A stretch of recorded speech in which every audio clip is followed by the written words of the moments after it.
Olá, nós estamos tratando sobre Ministério Público junto ao Tribunal de Contas.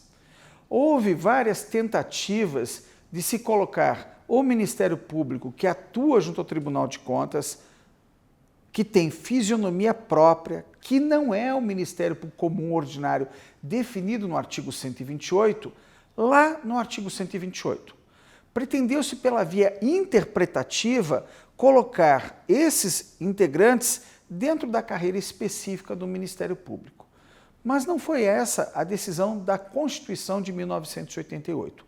Pouca gente sabe, e nós tratamos desse assunto em outro vídeo, que a história, que o Ministério Público junto ao Tribunal de Contas nasceu com uma história diferente, inclusive com poderes muito mais bem definidos do que o Ministério Público Comum, porque além de defender a Fazenda, ele poderia defender os interesses da sociedade contra os interesses da Fazenda Pública.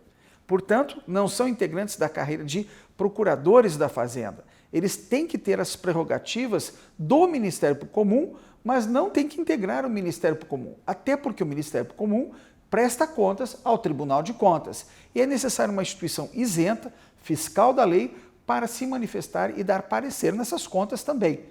Pois muito bem, assim como você está percebendo uma certa lógica, houve o interesse de se definir que essa carreira passasse a integrar a carreira comum.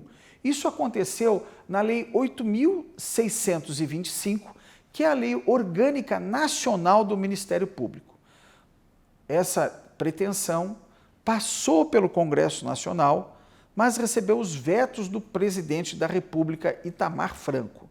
Eu vou ler para você agora dois dispositivos que pretendiam extinguir o Ministério Público que funciona junto ao Tribunal de Contas dos Estados. E depois, certamente, o que atua no TCU. Né? Era uma intenção do Ministério Público de ter só uma instituição e não instituições distintas atuando em tribunais distintos. Veja comigo, acompanhe agora na tela. Artigo 28 da Lei 8.625, que veio a ser vetado. A atuação do Ministério Público junto aos tribunais de contas dos estados, conselhos de contas e tribunais militares far-se-á na forma da lei complementar. Artigo 71, que também veio a ser vetado. Os atuais ocupantes de cargos que exerçam funções do Ministério Público junto aos tribunais de contas ou conselhos de contas que não sejam integrantes da carreira do Ministério Público Estadual passam a integrar quadro especial em extinção. Percebeu? A ideia era colocar os que estavam trabalhando no Tribunal de Contas em extinção. Se eles já fossem estáveis, eles seriam colocados em extinção e nessa instituição passaria a atuar, então, o Ministério Comum, o Procurador de Justiça, iria atuar dentro do Tribunal de Contas. Pois muito bem, com quase 30 dias de antecedência, nós redigimos as razões de veto desses dispositivos. Quando digo nós, exatamente, eu, o professor Jacobi, e enviei, na época, ao ministro da Justiça, Maurício Correia. E Maurício Correia foi que levou ao presidente Itamar Franco essa proposta de razões de veto, que eu, inclusive, na época, distribuí aos meus colegas, integrantes da Associação do Ministério Público do Tribunal de Contas, os motivos pelos quais deveriam ser vetados os dispositivos. Vários colegas nossos de vários estados do Brasil participaram desse esforço no sentido de obter o veto dessa instituição e encerrar definitivamente a pretensão de que no Tribunal de Contas atuassem procuradores de justiça.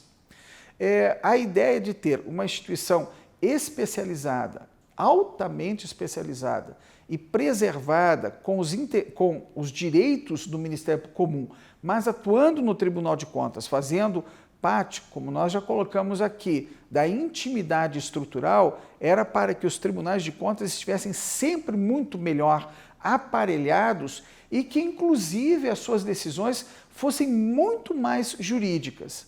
Porque quando o processo passa pelo Ministério Público junto ao Tribunal de Contas, as contas que são estabelecidas, são definidas por contadores, engenheiros, economistas que fazem uma análise da atuação da administração, elas passam a ter uma feição jurídica. E isso é que fortalece os tribunais de contas. Por quê? Porque as suas decisões, sendo muito bem fundamentadas sobre o aspecto jurídico pelo Ministério Público, elas resistem ao crivo do Poder Judiciário.